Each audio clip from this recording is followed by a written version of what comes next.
नमस्कार दोस्तों, India news के डिजिटल प्लेटफॉर्म पर आपका स्वागत है। मैं अभिषेक सिंह। पाकिस्तान जहां एक तरफ आतंकियों को शरण देता है, लश्कर तैयबा, हिजबुल मुजाहिदीन और इस तरह के आतंकी संगठनों के सरबराह आतंकियों को अपने यहाँ शरण दे रहा है, चाहे वो जैश ए मोहम्मद, जमातुद दावा, लश्कर तैयबा हो, हाफिज सईद हो, मुल्ला उमर हो, इन सबको न सिर्फ शरण दे रहा है बल्कि पाल पोस रहा है। ऐसे में पाकिस्तान अपनी खुद की समस्याओं से भी परेशान है। एक तरफ भारत की तरफ से पहलगांव हमले का बदला लिया गया, ऑपरेशन सिंदूर, पाकिस्तान के कई सारे लॉन्चिंग पैड जो पाकिस्तान में बने हुए थे इन आतंकी संगठनों के, उन्हें निस्तनाबूद कर दिया गया। वहीं बलूचिस्तान अब आज़ाद होने की कगार पर है। बलूचिस्तान की तरफ से पाकिस्तान पर ताबड़तोड़ हमले किए जा रहे हैं। पाकिस्तानी आर्मी को घुटनों पर ले आई बलूचिस्तान आर्मी। 24 घंटे के भीतर दूसरा हमला बोलान के इलाके में बलूचिस्तान टैक्टिकल फोर्सेस की तरफ से, यानी बलूचिस्तान लिबरेशन आर्मी की एक और विंग जो बलूचिस्तान टैक्टिकल फोर्सेस के नाम से जानी जाती है, उनकी तरफ से बम धमाके किए जाते हैं, यानी टैक्टिकल बम धमाके।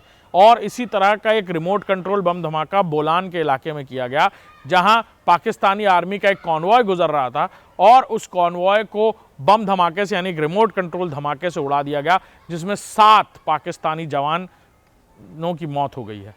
पर खच्चे उड़ गए गाड़ियों के और ये इतना भयानक हमला था कि आसपास के पूरे इलाके में शोर सुनाई दिया और लोग अपने घरों से बाहर आ गए।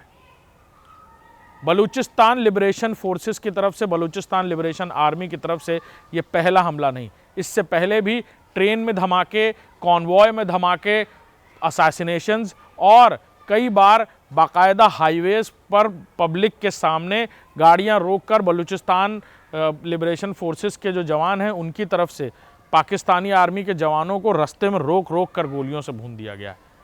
आलम तो ये आ चुका है कि पाकिस्तान में ही अब इंटर स्टेट हाईवे जो बलूचिस्तान से होकर गुजरते हैं उन्हें शाम भर यानी पूरी रात बंद कर दिया जाता है। दोनों तरफ बैरिगेड्स की जाती हैं, शाम 6 बजे से अगले दिन सुबह 6 बजे तक। बलूचिस्तान, खैबर पख्तून के इलाकों में बाकायदा पाकिस्तानी आर्मी की पोस्ट खाली हो गई हैं।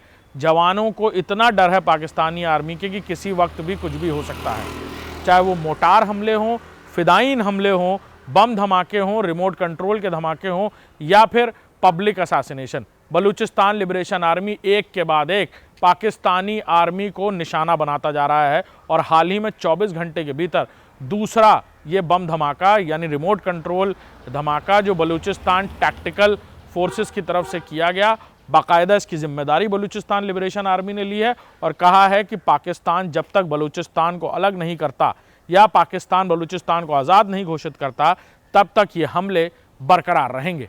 नमस्कार।